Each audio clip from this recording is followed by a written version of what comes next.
Okay, selamat datang kepada yang baru menyertai Space Santai bersama Matthew Mai. Hari ini kita nak berborak dengan Dr. Matthew Mai lah. Soalan topik agak terbuka. Tak ada set topik, hard topik tak ada lah. Hard topik maksudnya tak ada satu topik yang kita telah khususkan. Bergantung kepada soalan dan kepada bos kita Hairul Hafiz nak bawa sesi kali ini ke mana. Kalau dia ke laut, kita ke laut lah. Kalau dia ke darat, kita ke darat lah. But anyway, terima kasih semua kepada yang masuk ke dalam ni.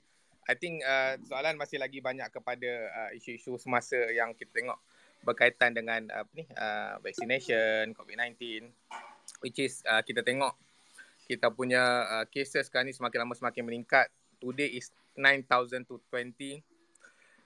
I'm afraid that maybe 1 to 2 days kita akan naik kepada 10,000, which is that one is expected. Yes, itu adalah projection yang inilah yang kita expect lah. Ya, kita dah expect maybe going to 10,000 or above. Kalau kita tengok from DG punya statement, maybe in pertengahan Jun kita boleh naik sampai 13,000. That is actually I don't know what to say anymore. Bayangkan rakyat kita ni 32 juta. Kalau dah 10,000 orang kena sehari, tu dah berapa persen pada rakyat kita tu? Tu banyak tu 10,000 tu, bukan sikit. It's not that something that need to be undermined. Itulah This is dia. one of the thing. 10,000 tu ada kira-kira macam satu taman perumahan kecil. Semua sekali kena dalam satu hari. Which is betul. Agak besar lah nombor tu. Dan bayangkan 10,000 ni orangnya scattered ke mana-mana, dan kita dapat pula lah isu hari ni yang mana apabila kita nak start umumkan lockdown, ada mereka-mereka yang cuba untuk keluar negeri, maksudnya tidak berada di dalam dia punya tempat yang dia bermastautin lah, maksudnya dia duduk, which is I can totally understand some of them have some issues. Maybe isu dia maybe isu dia adalah isu berkenaan dengan kita kata isu keluarga, sebabkan dah 2 minggu jadi mereka tak ada siapa yang nak jaga anak, mungkin I don't know.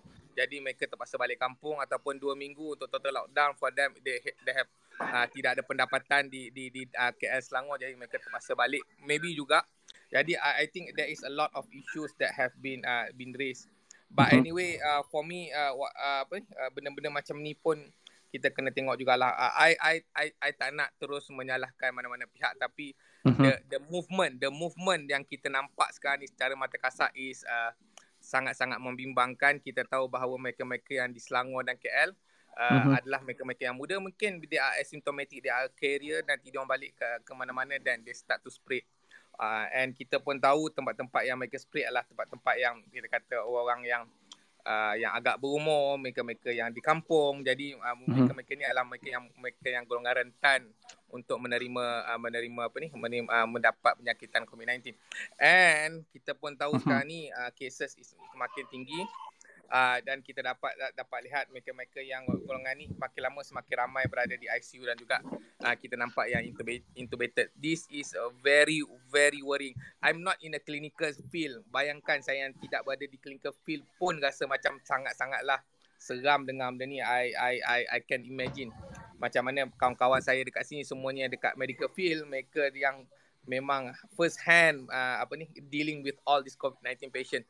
But still, we still having all this kind of this kind of situation. So I hope that lah. Macam mana kita kadang-kadang we need to address certain people punya issue lah, but there are also certain sebilangan orang yang just don't want to be berada dalam KL ni, jadi mereka nak juga balik kampung. There's also this kind of people, but I don't know how they can lepas daripada sekatan politik. Maybe they have a legit documentation. Kita tak kata mereka ni tapi they have the legit documentation, but we hope that these people have some satu kesedaran bahawa they might be, they also are a carrier. So I hope that certain precaution they need to take when they are going back to the to ke mana-mana yang dia orang pergi, kita tak menyalahkan mana-mana negeri lah, tapi kita nampak pergerakan keluar itu ada. Jadi itu yang kita harapkan lah. Ni lain apa ni, doktor-doktor kita yang lain tak nak naik lah. But anyway, whoever has some question you wanted to ask, please, because ada juga beberapa benda yang kita tengok, which is for me is very good. There is one published article regarding issue issue PRN di Sabah pada itu, which is they have confirmed that PRN Sabah is the cause of the increasing number of COVID-19 at our country pada masa tu. So this is PLOS One journal, which is PLOS One journal is a Q1 journal. So this is a high impact journal. So we can almost certain to say that it is a factor that cause an increasing of number of cases. Orang pun cakap tak payah ada kajian lah doktor, kajian buat apa, kita memang dah tahu point tu punya. That is not the issue. The issue is as a researcher ataupun as a people that follow evidence based, we need a hard evidence. So betul. This kind of evidence we can certainly, at least we confidently saying that there is an association for it. Ya betul Hafiz. Sebab kalau tak dia level hanya tanggapan, tapi bila ada research ni dia mengatakan demikian, dia telah menjadi bukti. Dia tak samalah dia punya tu kan. Kalau dulu tu yalah dia just macam tanggapan lah, tak ada bukti kan. Ni kalau dah keluar dia punya keputusan dia begitu, maka gitulah. Yep. So for me pun itulah. So what we need to take here for me lah, benda yang patut yang kita ambil iktibar adalah, adakah kita perlu membuat satu lagi program-program, tak kisah apa-apa aktiviti pun yang berskala besar yang mana kita menyebabkan mass gathering. That is the issue. That is the point actually yang kita nak ni. Apa-apa saja aktiviti yang menyebabkan kita berkumpul besar-besaran, itu adalah benda yang sepatutnya kita perlu elakkan pada masa sekarang. Whatever it is religious, macam kita tengok di India, religious punya event, dengan gangga at that time. And also they have election in 5 states, which is pada masa itu kita tengok pada bulan Mac dan April 2021. Dan kita tengok the surging of the cases dekat India, dan mereka compare state yang tidak buat pilihan raya dengan state yang buat pilihan raya, which is there is a difference. So this kind of experience, this kind of situation yang kita dah dapat ni, patutnya kita belajar lah. When kita dapat tahu pula there is one state yang bercadang untuk buat pilihan raya. For me, they need to seriously mempertimbangkan kembali keputusan itu. For me, we need to follow evidence, whatever it is. Ada orang cakap kat saya bahawa you cakap benda yang no. For me, I always follow the science, the evidence of science. So kalau sains kata macam tu, we need to follow, because banyak yang kita tengok apabila sains cakap macam tu, it comes true. Bila kita kata kita buat projection, RO sampai 8,000 pada akhir bulan Mei, it is kita dapat 8,000 cases at this time. Bila kita kata projection is 13,000, I am afraid that we get the 13,000 per day cases, which is for me is very very menakutkan. So anyway, yang lain tak nanya sikit tak kalau nak cakap pasal mass gathering lah, tapi macam nak cakap dia bukan setakat mass gathering lah. Okay, ni I'll share my experience here lah, yang the search that we had.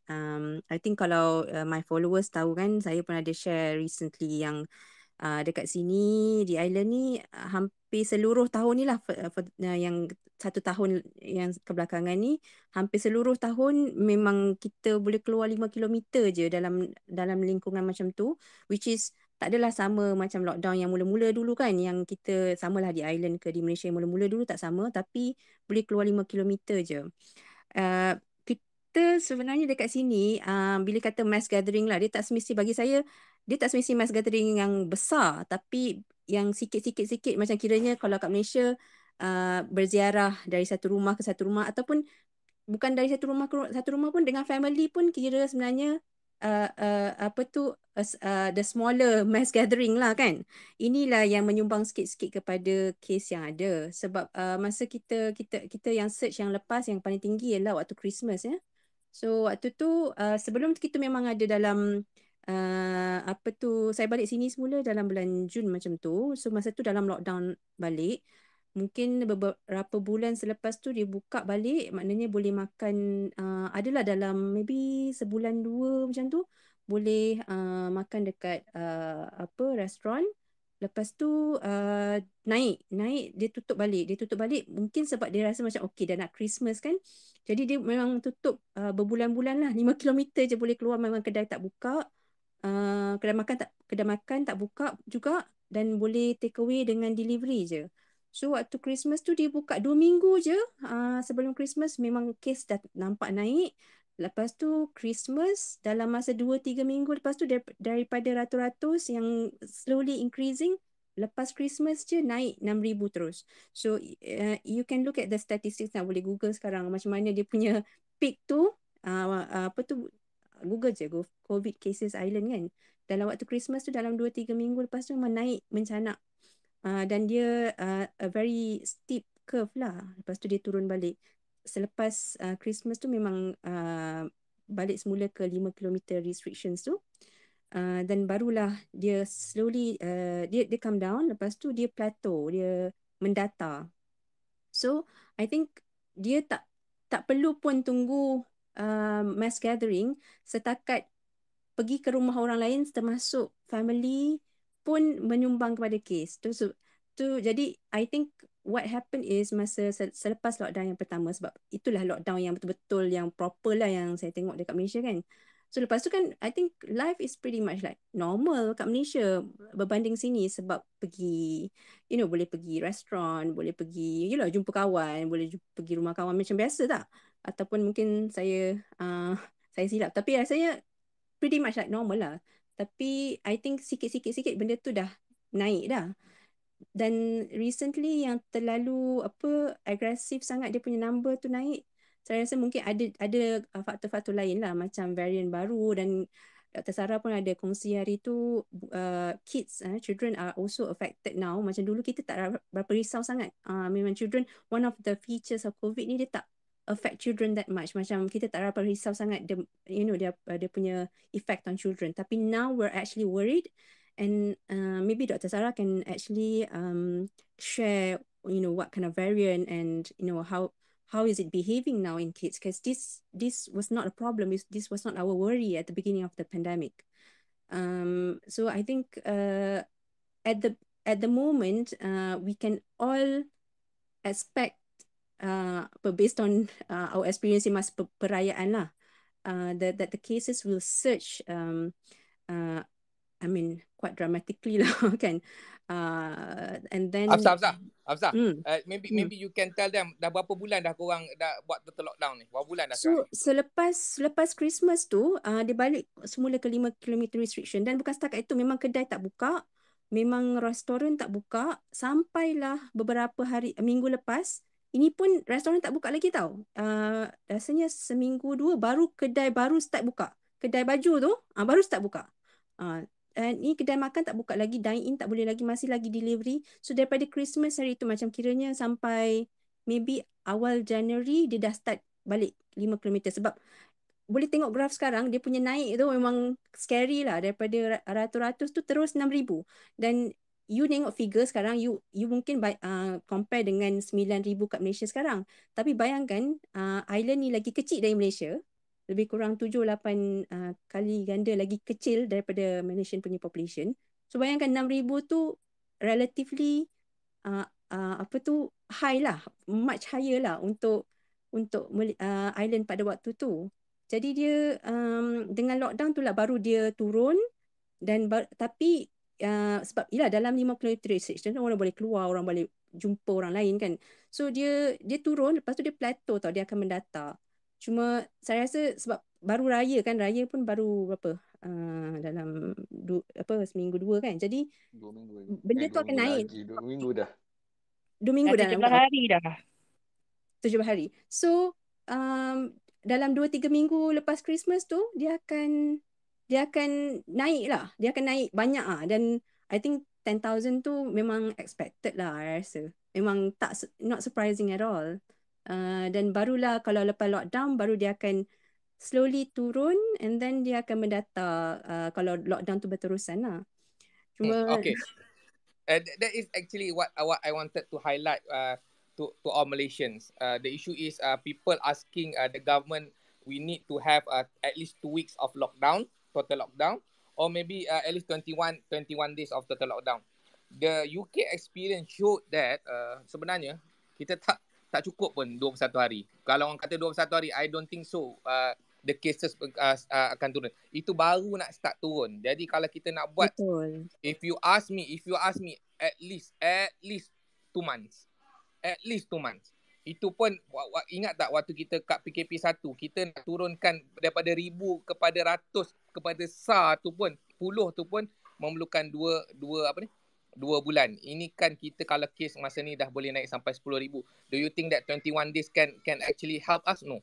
But why kita perlukan juga buat total lockdown? For me, first, we need to have time untuk kita untuk kita bagi masa untuk kita punya sistem kesihatan punya beban untuk turun. Kedua, kita perlu bagi masa untuk kita punya vaccination program untuk naik. So this is the 2 things yang kita perlu buat untuk kita kenapa kita perlu buat total lockdown. Yang ketiga adalah kerana kita perlu sekat pergerakan sebab kita dah tak boleh nak harap kita terpaksa menggunakan undang-undang untuk menyekat pergerakan manusia buat masa sekarang.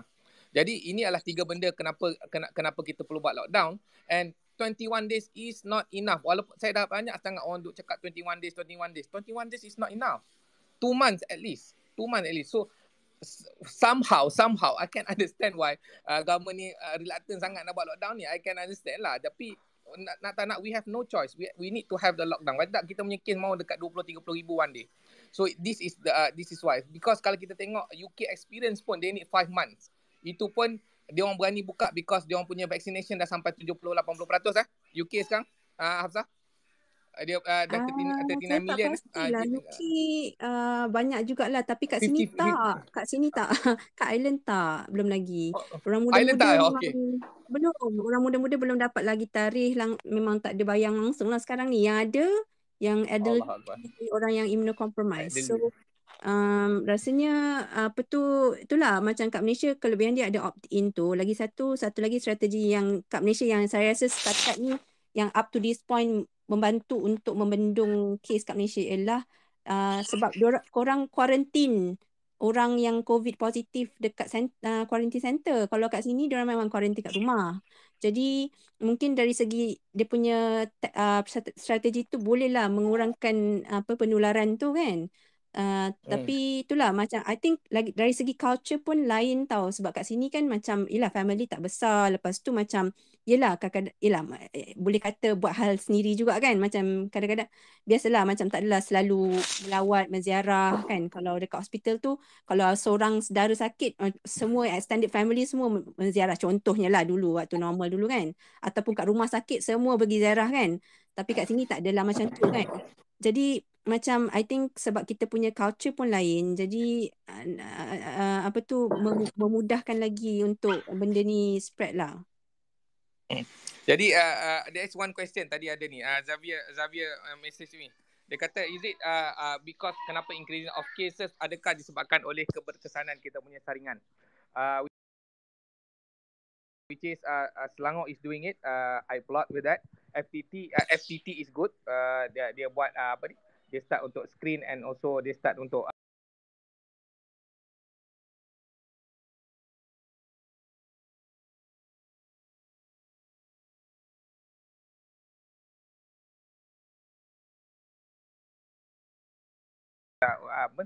ITT untuk tu apa tu? screening and reporting. FTTIS dia punya isolation and all. Jadi maksudnya dia akan ambil benda tu dan dia akan isolate those people. Dia screen and isolate. So the actually benda tu bagus. For me apabila Selangor buat memang menyebabkan kita punya cases increase because kita start untuk predict di mana tempat-tempat yang kita rasakan mungkin menjadi wabak, because that is what selangkah tu. Dia akan buat prediktif punya ni, jadi dia tengok mana tempat yang mungkin akan terjadi dan dia orang terus screen the population, the mass screening. Jadi bila dia buat the mass screening, jadi menyebabkan kita dapat banyak cases. Yes, because of that kita Selangor, the surge of cases in Selangor is increasing because dia orang buat this mass screening. So yes, memang one of the factor kita punya increasing cases are because of our screening. Tapi kalau kita tengok kat negara-negara lain, ya akan understand we have a limited human resource. Jadi kita nak buat macam ni pun kita punya dalam hospital pun dah penat banyak macam buat kerja. Kita nak bahagi lagi kita punya team untuk kita buat vaccination. Kita nak bahagi lagi untuk do we have enough manpower to do it. This is one of the things. I think what you're trying to explain is that semua healthcare dekat setiap negara dia ada capacity dari segi facilities, dari segi manpower, dari segi specialist, number of doctors, dari segi testing.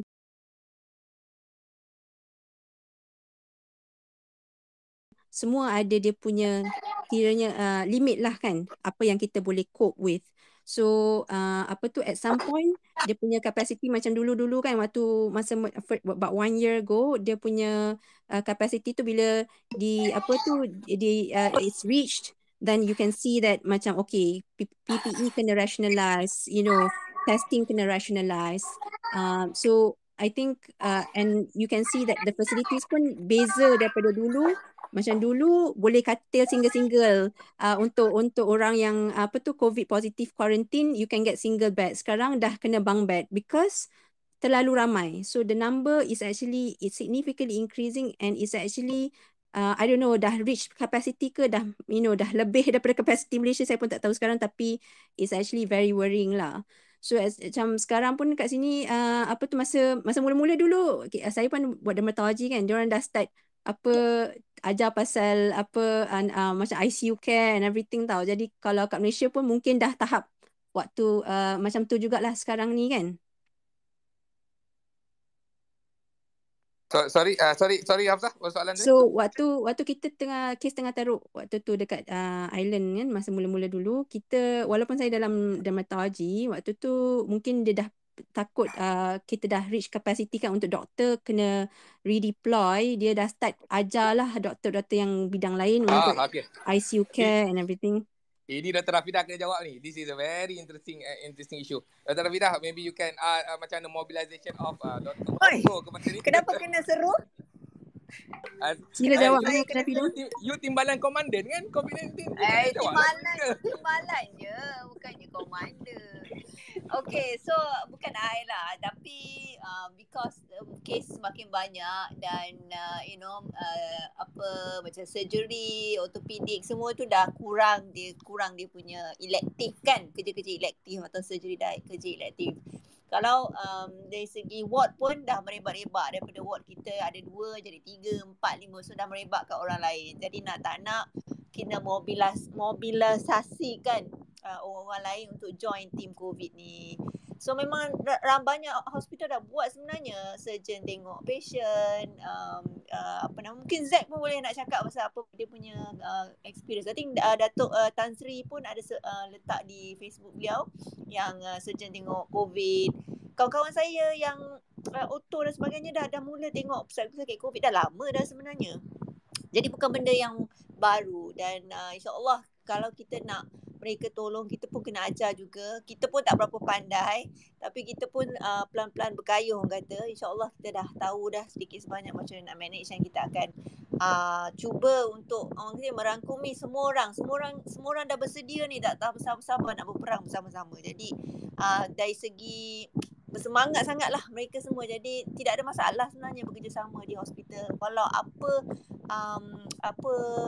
specialty sekalipun, kami bersatu lah dan cuba buat yang terbaik lah apa yang kami mampu saja. Ada soalan daripada ni? Kalau ada soalan kita naikkan host, tolong naikkan. Jadi mereka boleh tanya soalan. Anyway, Dr. Kamarul ada share saya punya satu tweet berkenaan dengan sanitasi outdoor sanitation for COVID-19, which is I have made a statement when satu kementerian cuba untuk buat nationwide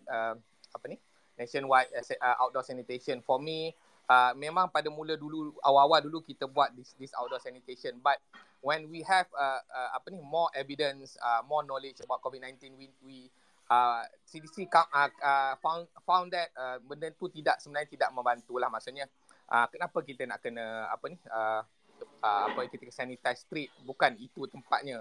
Walaupun memang dia akan duduk kat situ dalam 24 hours, tapi a lot of things is actually happening, and this is not the tempat yang kita kata sasaran kita untuk kita nak mempreventkan COVID-19. And also dalam dokumen yang lain menunjukkan bahawa kita orang yang menghidu benda tu pun boleh ada masalah kesihatan, irritation pada hidung, mulut dan hidung dan mata lah, dan mulut. Jadi sebab itulah saya bagi pendapat. Saya minta izin nak add. Okay. Boleh add je. Jadi for me ada ni ha. Okay. Sekejap. Okay. I think the budget and also the human the manpower can disalurkan tempat lain. I think banyak kementerian sepatutnya membantu KKM. So far kita tengok KKM tidak ada banyak bantuan daripada kementerian lain. Kita tengok I think this is quite sensitive for me to say, but I need to say it because I dah tengok KKM is very stretched. Kita dah banyak sangat benda yang kita dah buat. Everything pun kita nak buat, dan preventive kita nak buat, promotive pun kita nak buat. Promotion is actually for me promotion part can be done by Kementerian Komunikasi. Kenapa tidak kita menggerakkan community NGO yang ada untuk kita sama-sama mendaftar semua orang-orang yang kita nak buat outreach dekat tempat-tempat lain supaya mereka boleh daftar. Kenapa KKM juga yang perlu dimobilisasikan. Jadi benda-benda macam ni for me is across all the ministry, inter-ministry punya effort, collaboration. So for me, kalau kita boleh buat benda macam ni, we can tangani COVID dengan lebih berkesan dan everybody pun ada masa untuk bernafas. I can understand what DG punya frustration because bila dia nampak bahawa semua benda KKM nak kena buat, but now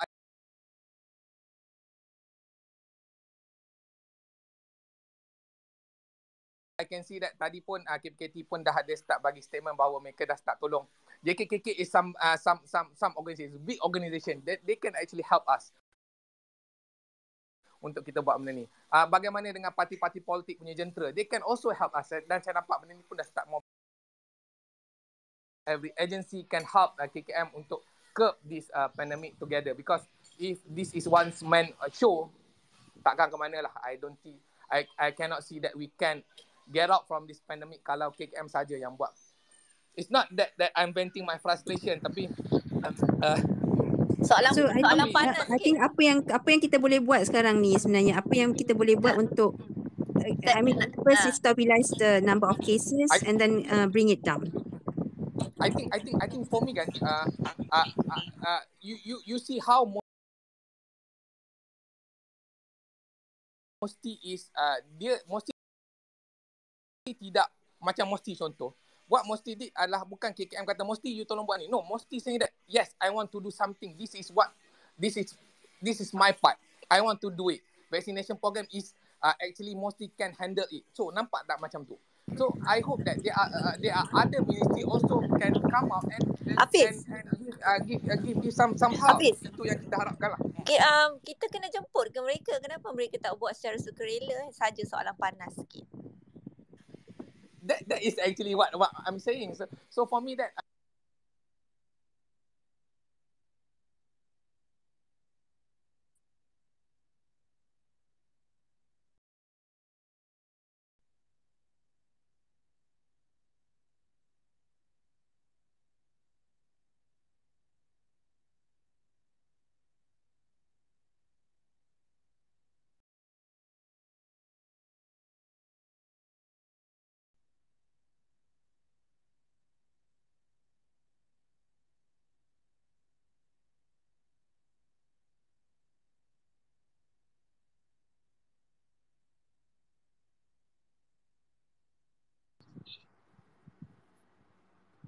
Kenapa tiba-tiba semua muted ni?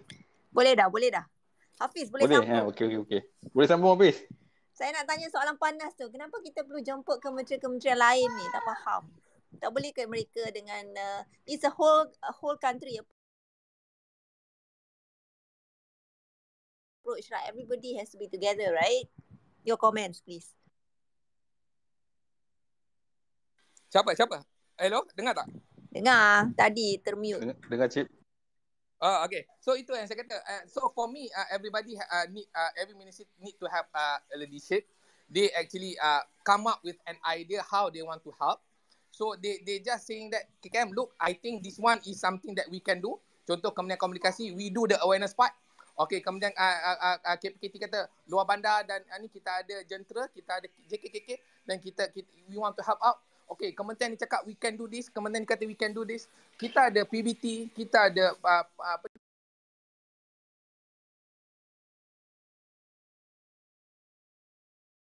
pejabat daerah. These all the agency yang kita boleh gerakkan sama-sama supaya kita boleh menjadikan benda ni mobilize all these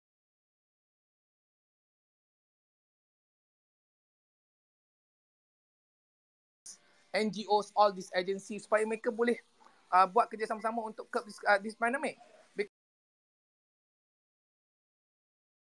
For me, I hope minister and ministry can have some leadership so that they can help out and give maybe whatever help they can give. I can see that there is jentera-jentera politik pun dah start gerak, agensi pun dah start gerak. Maybe mereka tak tak publicize, but it is good for them to publicize this supaya rakyat tahu, supaya kita tahu, kita boleh tengok bahawa benda-benda ni semua are in place, are being mobilized. So I hope that this kind of thing can kita boleh nampak menjadi lebih hebat in the near future lah. Kita perkasakan lagi, kita kuatkan lagi, kita perhebatkan lagi. So this is for me what public health need to do, but I can understand KKM have a limited power to actually nak order seorang-seorang. This is for me MKN punya function lah for them to coordinate, to give arahan supaya benda-benda macam ni boleh dijalankan. This is my opinion lah. Lagi satu kan, opinion saya saja, rasa opinion. selain daripada bos-bos besar lah, sebenarnya bos-bos tak tahu lah, kecil ke besar, yang di lapangan lah, like kita dapat banyak sangat tweet yang kata, oh okay, memanglah polisi macam ni, memang SOP macam ni, tapi bos dia tak bagi ambil quarantine, kena datang kerja juga. Is there any way, is there anything we can do about this? Because obviously kalau guidelines ada, SOP ada, macam ada sesiapa yang kat sini yang ada pengalaman dengan enforcement ataupun any knowledge about enforcement yang kita boleh ambil tindakan pada bos-bos yang langgar SOP ni, sebab obviously these are contributing to the number of cases kan. Dan kita faham lah kalau pekerja kalau patutnya kuarantin tapi tak diberi kebenaran kuarantin tu. Dan maybe you can share a bit from from the doctor's point of view, ada ke cara untuk kita bagi notification yang perlu kuarantin dan sebagainya, apa prosedur dia? Siapa jawab tu? Soalan ni kepada siapa ni? Chief, jawab Dr. sikit. Kamisha. Jawab. Zack. Okay, Assalamualaikum semua. Ramai ke kawan saya kat sini ya. Okay, saya kalau masa saya kerja pun saya banyak experience dengan COVID positif kan, yang pakai gelamping tapi kena pergi kerja. Memang banyak lah. Itulah kita nak semua macam majikan-majikan pekerja kena bertanggungjawab dengan ialah kena pematuhan SOP dengan apa yang disarankan oleh MKN, KKM kan, kena kuarantin, even dia pekerja di mana syarikat lah. So apa yang kami buat, saya rasa akhir-akhir ni memang banyak lah, banyak syarikat yang dia paksa pekerja dia kena kerja, even though dia orang tu kena kuarantin. So apa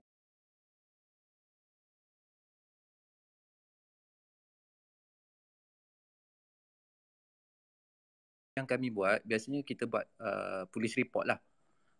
kepada pihak berkuasa, biasanya dia orang akan ambil tindakan secepat mungkin lah. Kita akan inform kepada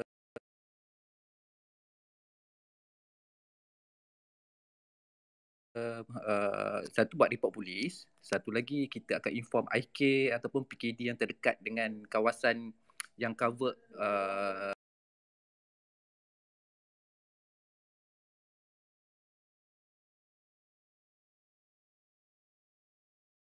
dead patient lah. Memang banyak lah akhir-akhir ni saya tengok. Itulah saya pun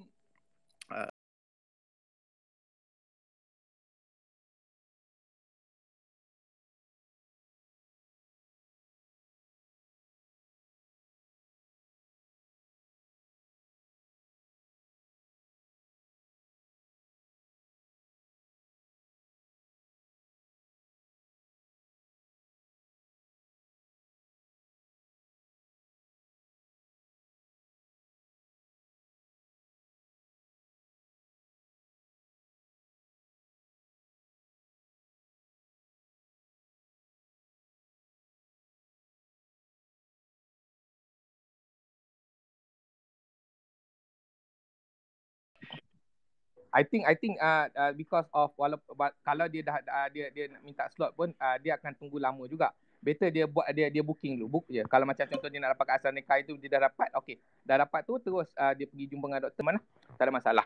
Jadi selalunya seman kan. Jadi dia akan tengok the previous one je. Jadi ataupun the latest one, dia punya CD4. Kalau CD4 dia okey, condition dia okey, I don't think there is a problem for those patient untuk continue to get vaccination lah. Alright, terima kasih. That is crystal clear. Thank you. Ya. Jadi tadi jawapan pada soalan pasal vaccination ada dua jenis. For me one of the thing yang saya rasa sangat-sangat bagus adalah first we have a lot of kita kata penentangan lah tentang AstraZeneca at the first time, which is pada masa tu semua orang sangat takut tentang blood clotting punya isu menyebabkan banyak penentangan. At that time kerajaan terpaksa keluarkan daripada PIK, dia buat opt-in, lepas tu dia masukkan balik. For me that is one of I can understand people punya issue, Concern. punya concern, and a lot of them saying that we are actually want it, but the rollout is slow. So there is a thing that JKJAB need to be to pick up lah all this concern. And then what I'm happy is because of this kind of walaupun isu tu ada pada mula-mulanya, akhirnya kita nampak isu tu dah tak ada dah. Akhirnya kita kata no, kami nak apa-apa je kami nak sekarang ni, kami nak terima, which is very very good. We are hoping for this, and now kita dah boleh start untuk lajukan kita punya, because from this time being untuk time lockdown ni lah waktunya kita nak all out untuk vaccination. The latest one yang saya dapat daripada JKJAB, dia kata kita dah start 100 hari ni saja 107,000 yang menerima vaksin untuk one dose. Jadi maksudnya mereka dah start untuk pick up. But people saying that 100,000 per day is not enough. We need at least 300,000 per day. I agree with that. 300,000 per day is kita kata reasonable number, but we need to address their issue as well. First, the biggest issue adalah adalah bekalan. So I hope that bekalan ni akan selesai pada bulan Jun, and they can do it as soon as possible. Ada juga isu-isu tentang siapa yang nak bagi ni lebih kata isu internal lah, macam mana people yang dalam swasta untuk help out. Dia dah kata dah ada 12 hospital swasta nak tolong. Jadi macam mana pula dengan GP, adakah GP dah boleh buat, GP yang dah bagi sukarelawan macam mana? So sekarang ni sukarelawan pun ada sikit isu tentang eligibility for them untuk jadi pusat vaccination. I hope that the red tape can be dipermudahkan so that kita boleh dapat sebanyak mungkin orang untuk vaccinate. 300,000 for me is a reasonable number. We need to do it as fast as possible during the lockdown.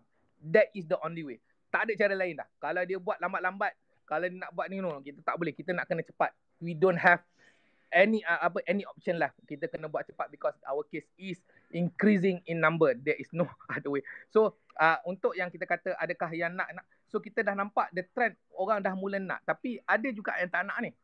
Okay, yang tak nak ni macam mana kita nak buat? We need to know what is the issue. I always say this, kita kena tengok what is the issue, kita kena tengok what is their problem, what is their concern, we address the issue, and then we start to give the information according to the concern. So the best people to do it is the family members and also the close friends. Tak ada orang lain.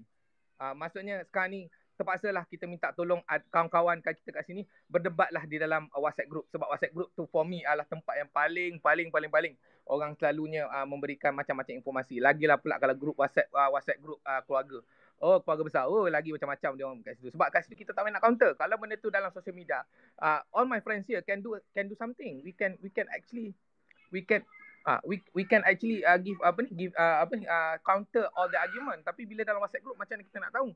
Kadang-kadang people ask saya dapat banyak kata, doktor macam mana nak counter ni.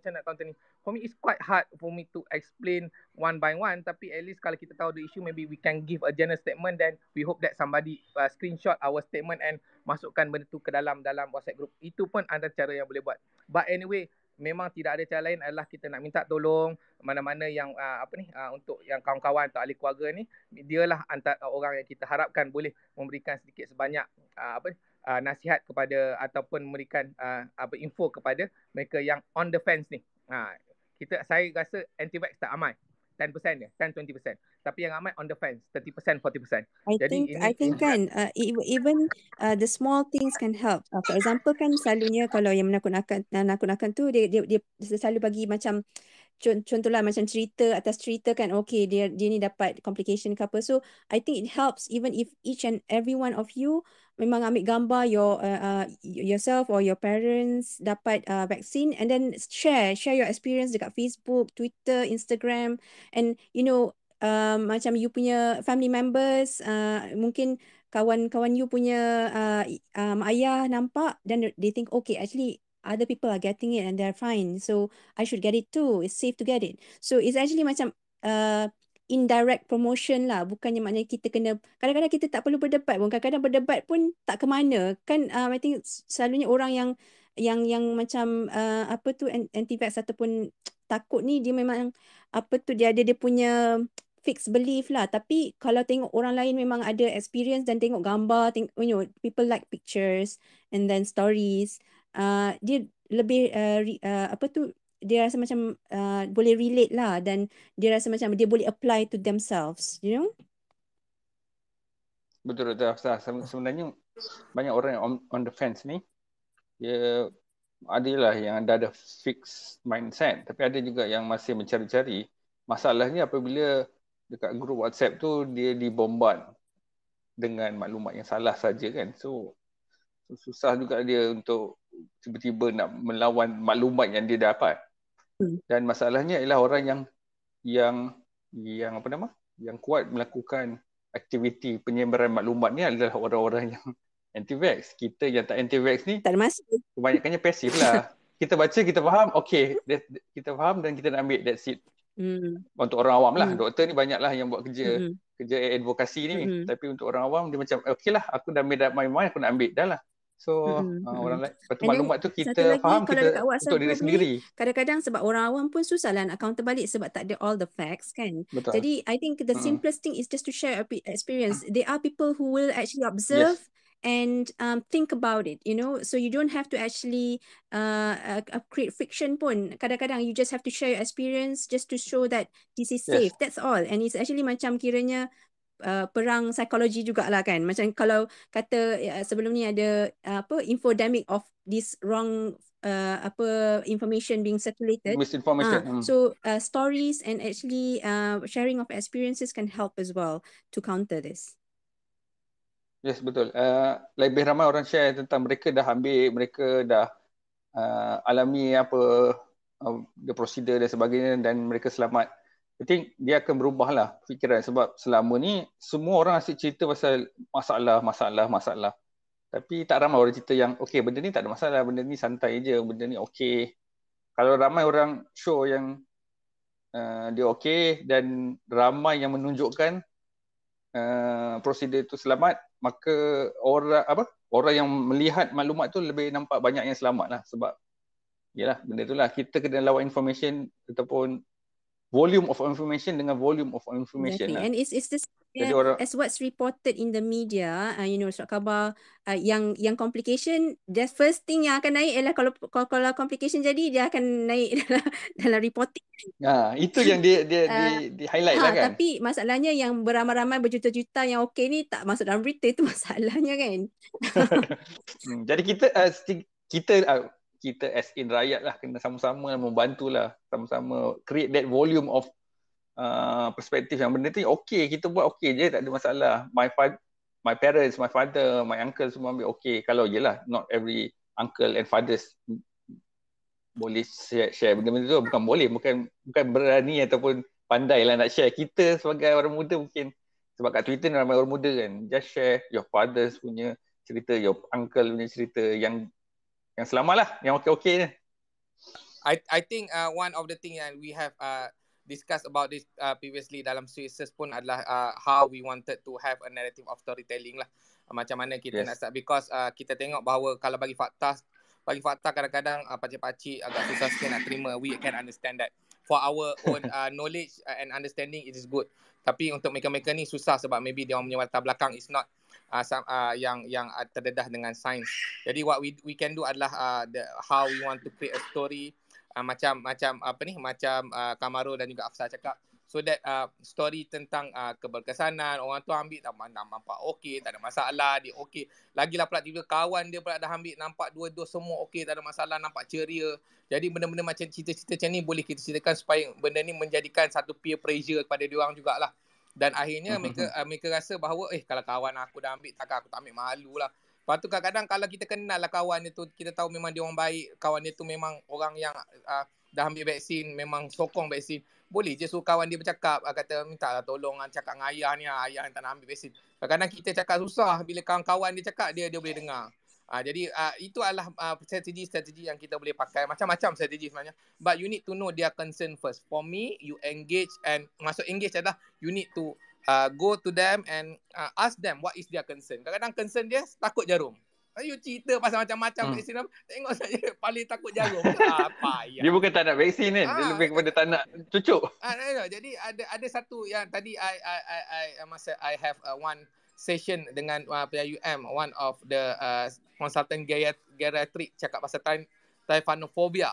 So tympanophobia ni apa yang dia buat lah, dia sebenarnya dia takut jarum. So what they can do adalah kita boleh minta dia distract their mind at that time, lepas tu start stretching, lepas tu just giving kata-kata motivasi supaya cakap bahawa benda tu sebenarnya tak ada apa-apa. So that kind of psychological punya motivation can help them untuk dia orang kurang lah rasa takut tu. So you need to know what is their concern. This is because Dr. Rafidah pun selalu cakap, you need to understand what is the concern. So the concern is most important. Sometimes we cakap benda lain yang dia orang duk concern. Jadi kita tak address that issue. Kita dah tahu isu nanti dan kita boleh buat something lah. Ada soalan yang lain daripada tim, daripada yang di bawah?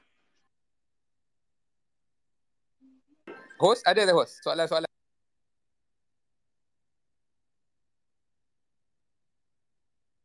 Dr. Im tu macam nak cakap sesuatu je. Pandai betul. Tadi kan tak ada. Mana Aimi?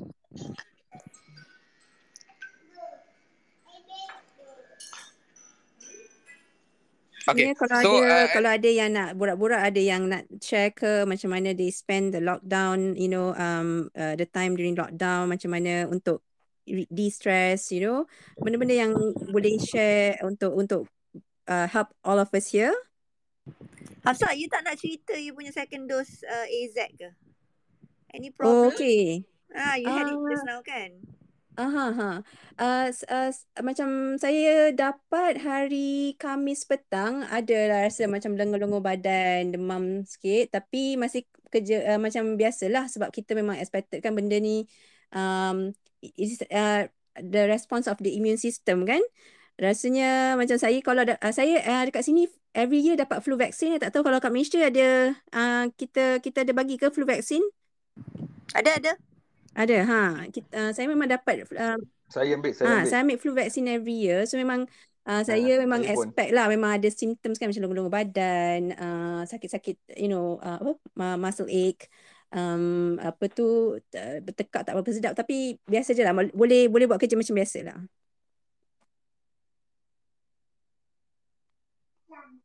Okey, saya nak cerita sikit. Saya ni GP, kalau pada yang tak tahulah, saya ni GP jugalah selain pada Dr. Rehat. So, tadi Dr. Khairul Hafiz cerita pasal GP akan jadi pusat vaksin. Saya dah register saya punya GP untuk inilah terlibat dalam vaksinasi, program vaksinasi. Cuma kita tak dapat lagi apa-apa arahan rasmi ataupun jawapan apa-apalah.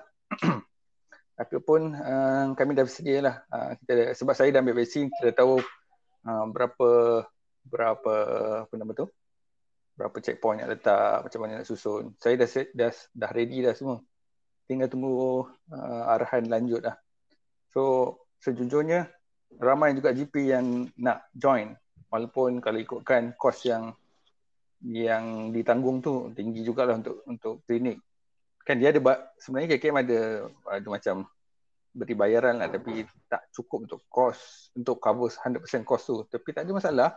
Saya rasa ramai GP yang akan sukarela join program tu, dan ramai dah bersedia. Macam itulah. Cumanya kerisauan kami ialah bila kita dah bagi, kita punya regular patient akan cuba nak menyelit lah dalam list tu kan. Tapi list tu saya yakin KKM yang akan tentukan, bukan GP tu sendirilah kan. Ke macam mana? That one kita tak tahu lagi. I don't see any flow yet. Tapi saya rasanya we will get the name list daripada KKM yang akan bagi. We cannot simply give. Ada soalan daripada ni Anas yang ni ada any question? Saya bukannya nak tanya soalan, saya just nak share my experience dalam, sebab tadi Dr. Khairul Hafiz ada sebut pasal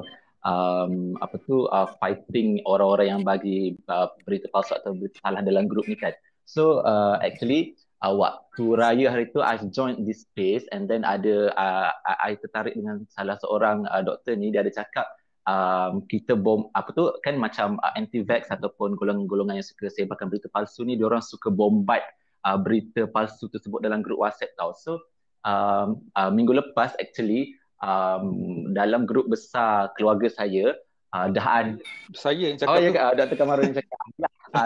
So actually waktu minggu lepas adalah seorang family members dalam grup besar, dia dah mula orang panggil cuba untuk hantar benda-benda palsu macam itulah dalam grup, dalam like dia hantar videos, dia hantar benda-benda palsu. Saya tu ada orang doktor, maksudnya antara kalangan sepupu saya ni ada seorang doktor, tapi saya rasa dia busy ke macam mana saya tak tahulah. So dia tak lirat balas. So apa yang membuatkan saya rasa macam like geram sebab tak ada orang balas. So saya fikir saya akan balas lah. And then saya memang kau punya macam like ada macam like cyber war lah dengan dia gitu. Apa-apa saja yang dia bagi saya bantah, apa-apa saja yang dia bagi saya bantah. Saya punya komitmen masa tu, saya punya main orang panggil pemikiran, saya fikir macam ni je. Saya nak ubah pemikiran dia untuk percaya kepada vaksin ni dah susah, tapi saya percaya dalam banyak-banyak orang dalam grup besar tu, dalam ramai-ramai orang dalam grup besar tu, my family members, ada lagi ramai yang atas pagar daripada dia. So saya tak nak orang-orang yang atas pagar ni, macam kalau dalam PRU lah, kita tak nak orang-orang yang atas pagar ni menyebelahi mana-mana side. Maksudnya kita cuba untuk pujuk dia orang menyebelahi kepada kita. So saya punya pemikiran macam tu. So saya memang first saya fikir saya annoy dia dengan berita-berita betul daripada saya. So apa sahaja yang dia bagi saya akan bantah. Apa sahaja yang dia masukkan dalam grup saya akan bantah. Saya akan give them maksudnya double the information, double the fact. Sebab I tahu I ada fakta tu, I tahu I ada knowledge tu, and then saya bangkang dia punya auta lah, semua rubbish kan. And then saya annoy that one particular person sampailah at one point dia memang dah tak ada bagi orang panggil, dia dah tak ada bagi feedback. I mean lah dia dah tak sebar rubbish lah dalam grup tu. And then satu benda yang saya rasa benda ni berjaya adalah, and after that my maklum dia dapat temu janji vaksin sebab dia memang dah